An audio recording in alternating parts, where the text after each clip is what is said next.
Queridos amigos, sejam bem-vindos a mais um vídeo aqui no canal Poptopia. Eu sou o Daniel e no vídeo de hoje nós vamos falar sobre Alejandro Jodorowsky. Pois é, eu tardiamente descobri que existem muitos e belos quadrinhos para além das histórias de super-heróis, né? E hoje eu quero conversar com vocês a respeito deste vasto universo da nona arte que existe, mas a gente vai olhar especificamente para a produção desse cara, que é o Alejandro Jodorowsky, um autor que nasceu no Chile com mais ou menos não, em 17 de fevereiro de 1929. Quer dizer, daqui a uns dias o Alejandro Jodorowsky faz aniversário, né? Vai estar comemorando seus 96 anos, vai estar muito perto de fazer 100 anos. E felizmente no Brasil, graças ao trabalho das editoras, vamos dizer independentes, né? Das editoras independentes, a gente acabou conhecendo muitas de suas obras. O meu primeiro contato com o trabalho do Alejandro Jodorowsky foi justamente lendo uma edição dos Borgias lançada pela Conrad. E confesso para vocês que à época, quando eu li naquela edição da Conrad, muito antes dessa edição aqui da editora Pipoca e Nanquim chegar nas minhas mãos, eu não me dei conta, eu ainda não me importava muito com quem escrevia e quem desenhava, eu só queria saber da história. E eu lembro que as edições da Conrad na época eram edições fininhas, com uma capa preta e alguma coisa que me chamou a atenção naquela capa. Se eu não me engano, era uma moça dessas da família do Borgia, né? Bonito. E depois que eu peguei a história para ler, me deparei com uma versão absurdamente proibidona, né, daquilo que seria uma família papal, né? Para quem está por fora, os Borgias trata-se exatamente de uma adaptação da família do Santo Padre, né? O Papa Alexandre, que se tornou aí referência por ter práticas bastante agressivas na forma de conduzir a igreja, de conduzir o seu papado, de lidar com seus adversários, mas também formas muito controversas de coordenar sua família, né? A família dos Borgias entrou para a história como uma família de pessoas que faziam tudo para manter o seu poder, o seu status ali na sociedade italiana, na sociedade religiosa da época, né? Inclusive algumas atitudes consideradas bastante pervertidas, algumas passagens muito erotizadas que, para os críticos do Jodorowsky, marca o seu trabalho esse exagero, né? Essa levada da realidade para um distanciamento gigantesco. Mas quando a gente começa a olhar para a obra do Alejandro Jodorowsky, nesse caso aqui, ainda mais porque tem arte de Milo Manara, o erotismo vai estar presente como uma linguagem muito comum, como uma linguagem muito aceitável.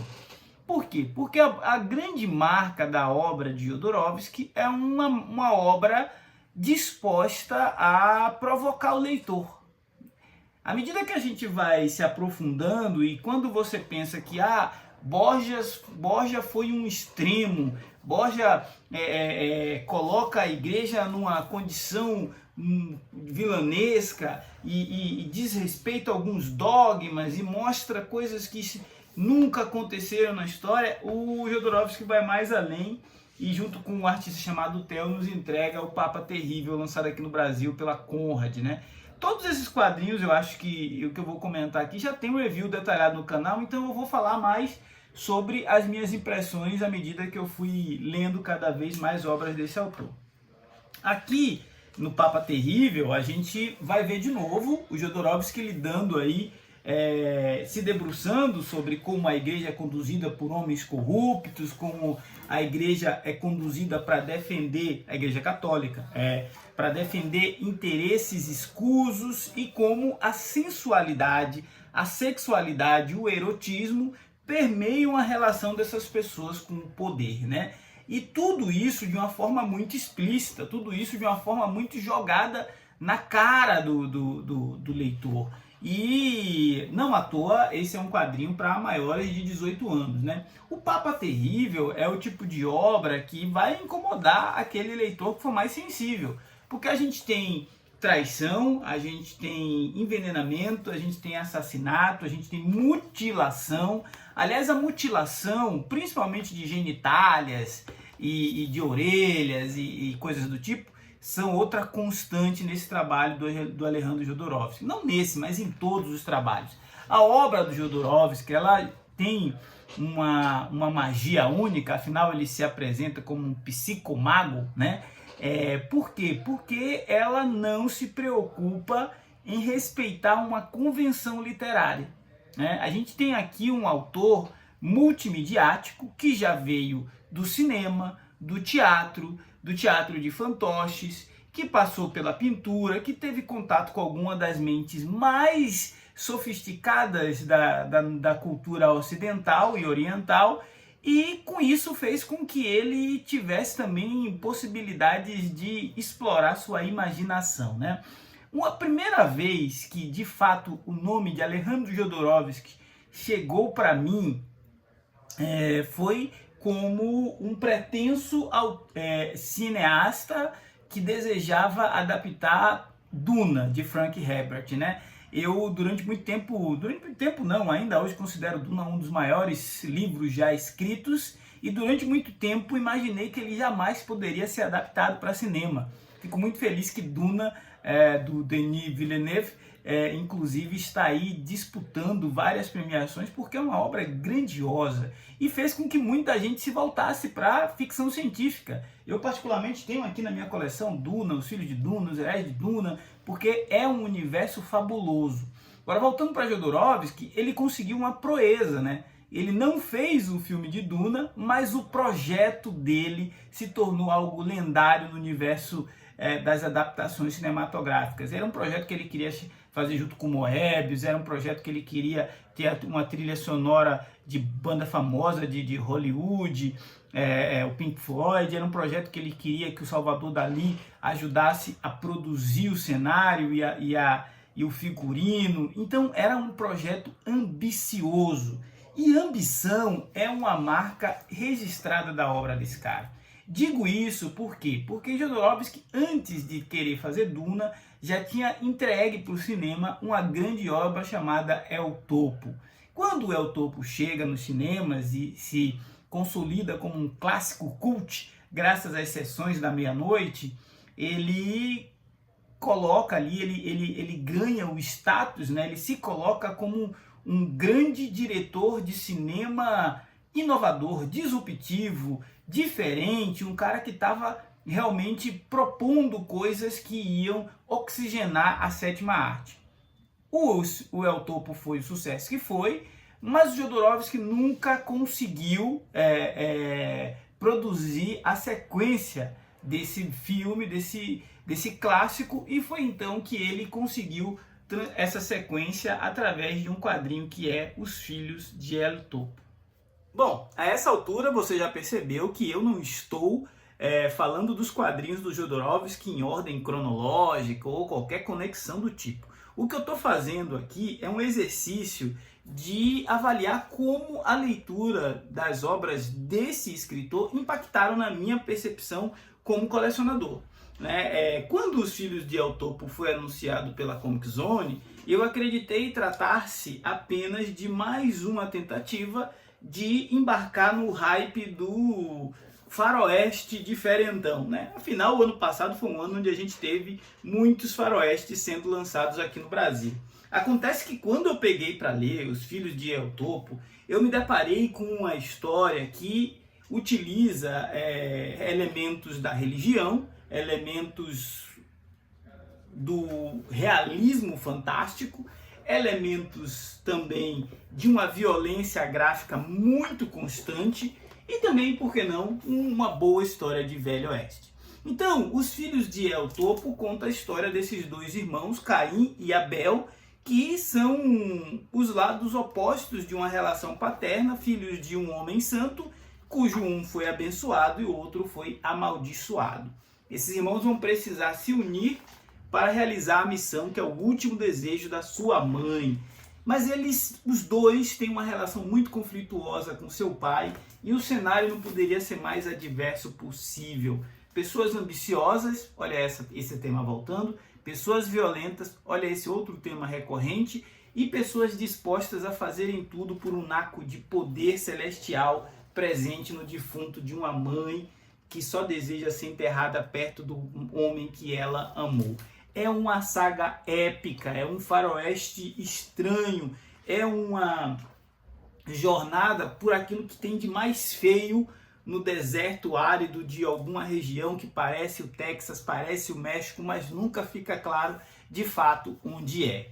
Os filhos de El Topo, quando chegaram aqui, quando chegou por aqui e eu fiz a leitura, não só se mostrou para mim uma obra muito mais interessante do que eu imaginava, como me encontrou muito mais maduro para a leitura do que as obras anteriores do Jodorowsky, né? Eu digo isso porque eu já tinha tido contato com algumas obras deste autor, né? E não consegui apreciar da maneira que eu deveria.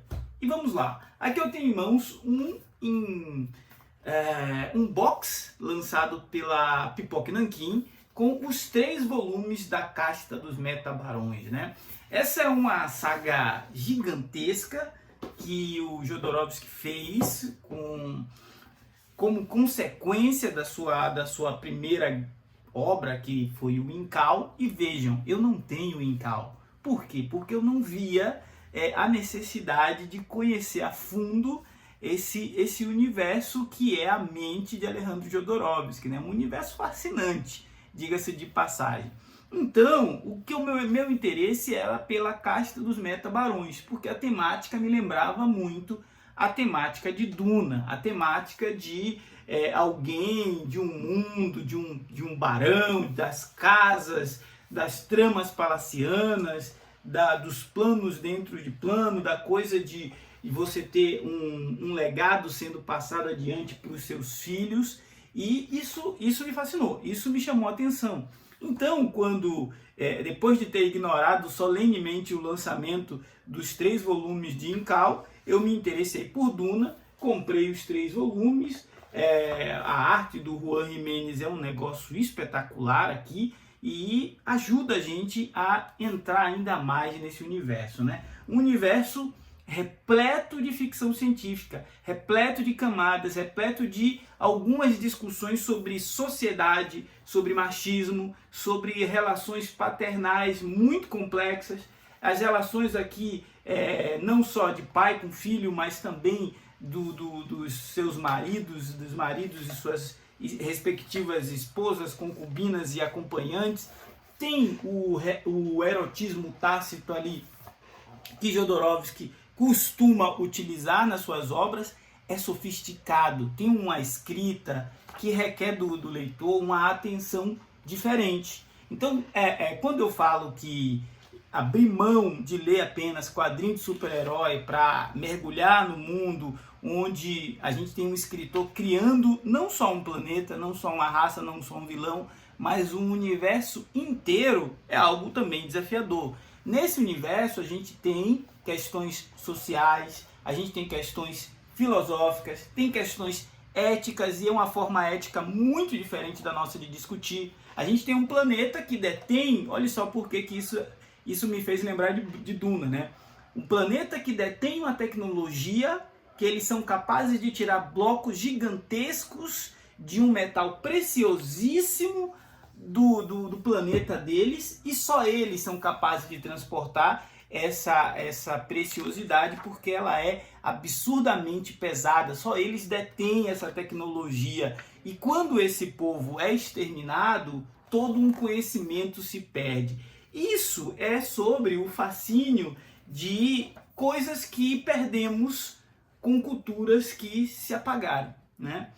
Nós aqui no Brasil tivemos inúmeras culturas de povos originários, indígenas, africanos, que com o tempo foram sendo apagadas por novas práticas e novas convenções sociais. E aqui em Casta dos Metabarões a gente vê isso com muita força, né? Algumas práticas que um meta-barão precisava derrotar o seu pai, para só assim ele ter aquele cargo, e para derrotar o seu pai ele precisava ser mutilado e perder parte do seu corpo. É muito louco isso daqui, né? A gente está falando de uma obra que por si só renderia diversas interpretações, uma infinita possibilidade de estudos, né, artísticos, linguísticos, né? Então, o trabalho do Jodorowsky, e aí entra o ponto que eu realmente queria chegar, ele tardiamente chegou no Brasil, mas que bom que chegou. E ele só chegou porque as editoras brasileiras, Pipoca e Nanquim, Comic Zone, Conrad, QS Comics, Devi, enfim, as principais editoras brasileiras passaram a praticar algo que é fundamental: exercitar a criatividade na construção de catálogos, ou seja, colocar cada vez mais o seu diferencial e apostar muito em uma curadoria específica. Só uma curadoria apurada, de uma editora atenta àquilo que está sendo consumido por um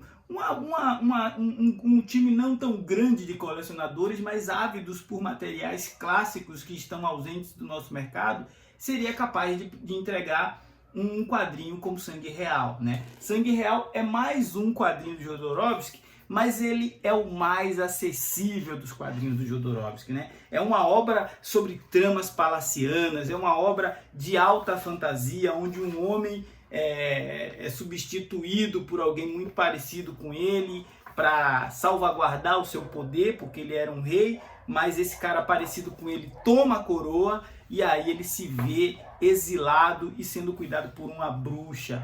E essa é uma história que eu não entendo como Sangue Real nunca foi adaptado para uma série, um filme, um game, porque ela tem todos os elementos, sem falar na arte desse cidadão aqui, Dogson Liu, né?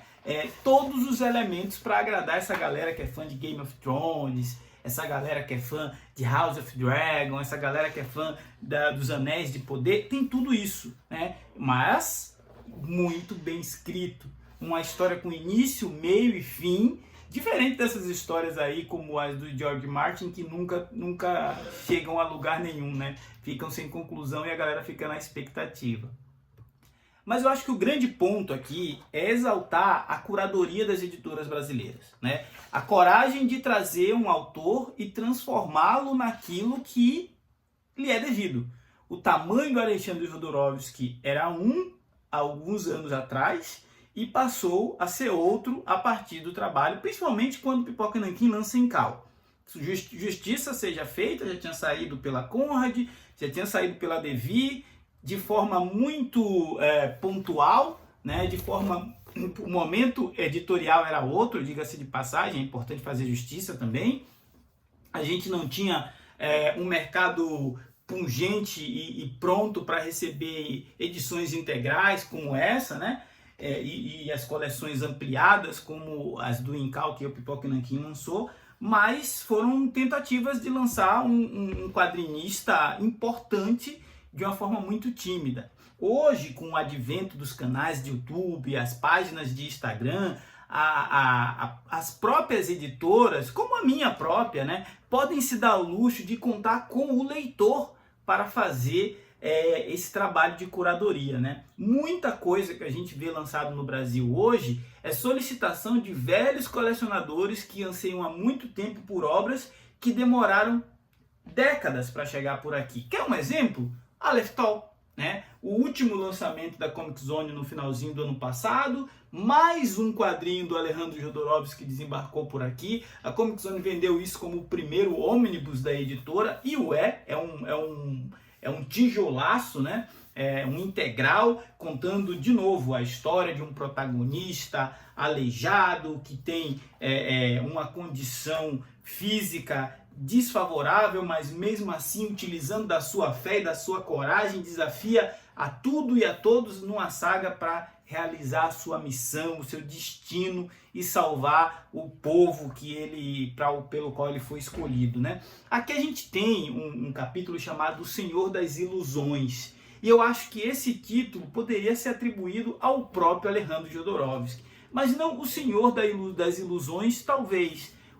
Com certeza o que dá para atribuir ao Jodorowsky é o mestre na criação de universo, porque cada uma dessas histórias aqui se passa em um universo próprio, cada uma dessas histórias aqui se passa no seu próprio tempo, se passa na sua própria realidade. Seria muito mais simples para Alejandro Jodorowsky, quando ele criou o Incal lá atrás, ele fala assim, toda a minha bibliografia se passa dentro do Incal, e não é por aí. Claro, a gente hoje já tem os spin-offs de Incal, né? Alguns sendo lançados pelo Pipoca e Nanquim, mas ele não se cansou. Ele continuou criando e entregando obras que não tem obra ruim do Alejandro Jodorowsky, né?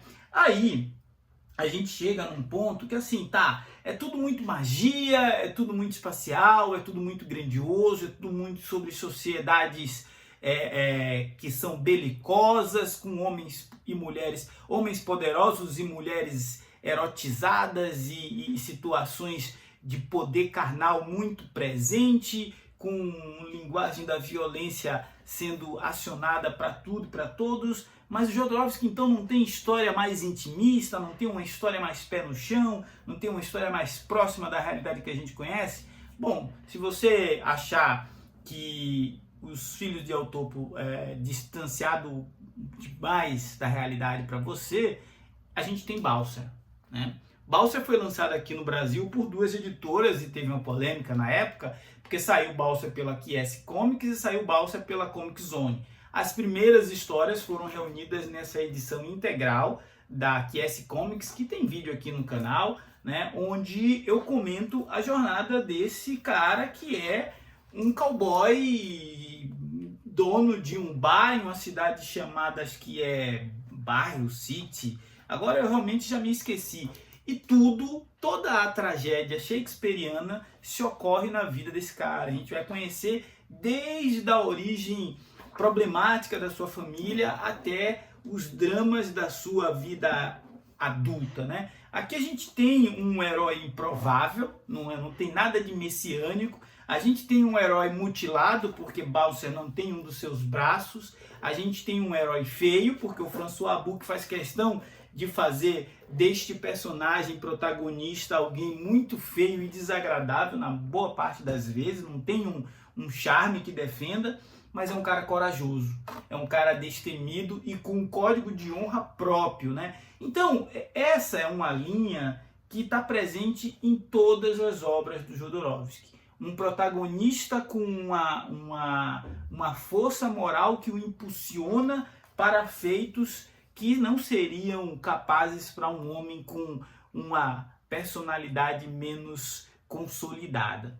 Mas são obras que também mostram quanto o homem é pequeno perto de universos muito maiores do que ele, até no universo do Velho Oeste, como é o caso de Balser. Tanto o To Hell and Back, da Comic Zone, quanto as primeiras histórias da QS Comics. O que a gente está falando aqui é de uma série de livros que vão representar aí um ganho para a sua leitura, caso você os tenha, muito grande. Por quê? Porque cada uma dessas obras se propõe a tratar de temas muito diversos e ampliados, de temas que poucos quadrinhos têm a capacidade de tratar de forma tão eficiente. Olha essa pilha, olha que coisa linda. Aqui a gente tem algumas das obras mais importantes lançadas no Brasil nos últimos anos. E de novo, esse é um vídeo também para exaltar a curadoria das editoras brasileiras que apresentaram para um público como eu, acostumado a ler qualquer outra coisa, menos álbuns europeus com escrita e arte tão fascinante, esse universo e essa produção bibliográfica de um gênio chamado Alejandro Jodorowsky. Esse é meu muito obrigado aí para todo mundo que trabalhou nessas obras e agora me sinto compelido a ir atrás de Incal e das demais obras do Alejandro, como Juan Solo, que eu sei que a Conrad lançou e eu não tenho por aqui. Agora é aquele momento onde eu te convido a comentar aí se você é fã do Jodorowsky, se você não é, se você gostou desse formato de vídeo, se não, porque a gente está experimentando coisa nova nesse ano de 2025 E se você não for inscrito, por favor, se inscreva. Afinal, falar de gibi é sempre muito bom. Forte abraço. Até a próxima. Valeu!